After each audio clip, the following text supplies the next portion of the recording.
আসসালামু আলাইকুম sir. Sir আজকে সপ্তমবারের মতো এসটিআই উদযাপন করা হচ্ছে।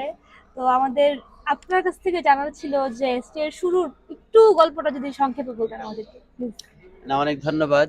এটা খুবই গর্বের বিষয় এবং আনন্দের বিষয় যে আমরা সপ্তমবারের মতো international conference on sustainable technologies for industry 5.0 এটা আমরা আয়োজন করতে পেরেছি এবং এর পিছনে যারা কারিগর, এসটিআর অর্গানাইজিং কমিটির মেম্বার, টেকনিক্যাল কমিটির মেম্বার এবং বিশেষ করে আইইইই কম্পিউটার সোসাইটির সাথে সংযুক্ত যে সকল একাডেমিশিয়ান এবং গ্রিন ইউনিভার্সিটি অফ বাংলাদেশের যারা টপ অ্যাডমিনিস্ট্রেশনে আছেন তাদের ঐকান্তিক সমর্থন, প্রচেষ্টা এবং স্পন্সরশিপের কারণেই কিন্তু এটা সম্ভব হয়েছে।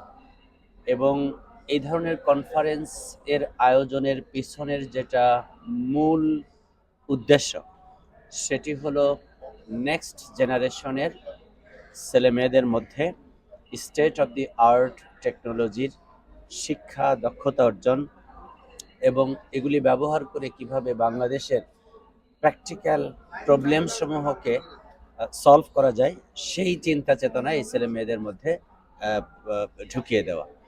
এবং নিঃসন্দেহে আমাদের দেশের ছেলেমেয়েরা অত্যন্ত মেধাবী, ইনোভেটিভ, কিন্তু অনেক সময়ই প্রয়োজনীয় গাইডেন্সের অভাবে, এনভায়রনমেন্টের অভাবে তারা তাদের পূর্ণ সক্ষমতা যেটা সেটা আসলে প্রদর্শন করতে পারে না। তো এসটিআই হলো সেই প্ল্যাটফর্ম যেখানে শিক্ষক, ছাত্রছাত্রী, বিভিন্ন গবেষণাগারের গবেষক, ইন্ডাস্ট্রির প্র্যাকটিশনার্স, দেশে বিদেশে কর্মরত, গবেষণায় বিশেষ অভিজ্ঞতা সম্পন্ন মানুষের এখানে সমাবেশ ঘটে, তাদের মিথস্ক্রিয়া ঘটে। So knowledge development, skill development, innovation এবং ট্রান্সফরমেশন টু দ্য সোসাইটি, এই কর্মকাণ্ডগুলিকে সামনে নিয়ে এই সমস্ত মানুষের এখানে সম্মেলন ঘটেছে। তো এসটিআই এর কলেবর ধীরে ধীরে বৃদ্ধি পাচ্ছে। অনেক বেশি দেশের মানুষ, এবারেও প্রায় 38-39টা দেশের মানুষ এখানে সংযুক্ত হয়েছে। কেউ ফিজিক্যালি হয়েছে, কেউ ভার্চুয়ালি হয়েছে। এবং আজকে সকালে গণপ্রজাতন্ত্রী বাংলাদেশ সরকারের মাননীয় আইসিটি সচিব উনি উদ্বোধন করেছেন এবং এই ধরনের কনফারেন্স আয়োজনের জন্য উনি উচ্ছ্বসিত প্রশংসা করেছেন।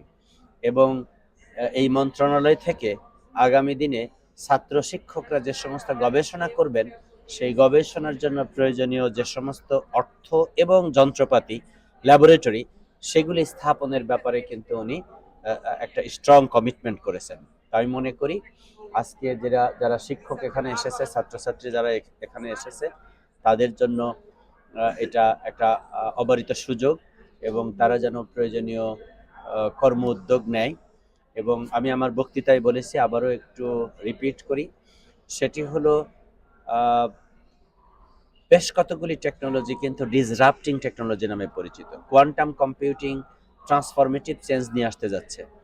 সিমান্টিক কমিউনিকেশন, ইন্টারনেট কমিউনিকেশন সিস্টেমে একটা একটা ল্যান্ডস্লাইড ডেভেলপমেন্ট নিয়ে আসতে যাচ্ছে।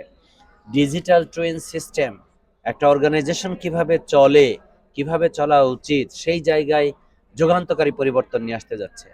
তো এই টেকনোলজিগুলির সাথে কিভাবে এআইকে ইন্টিগ্রেট করা যায়, মেশিন লার্নিংকে ইন্টিগ্রেট করা যায়, রোবোটিক্সকে ইন্টিগ্রেট করা যায়, ক্লাউড এবং আইওটি সিস্টেমসকে কিভাবে ইন্টিগ্রেট করা যায়, সেগুলি নিয়ে আমাদের ছেলেমেয়েদের চর্চা করতে হবে।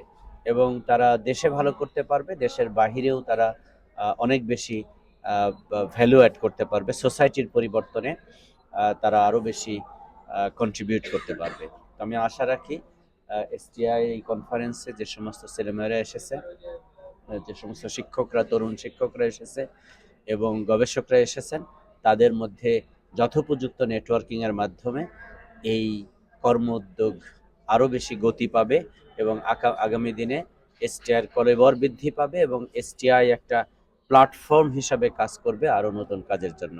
ধন্যবাদ। ইনশাআল্লাহ।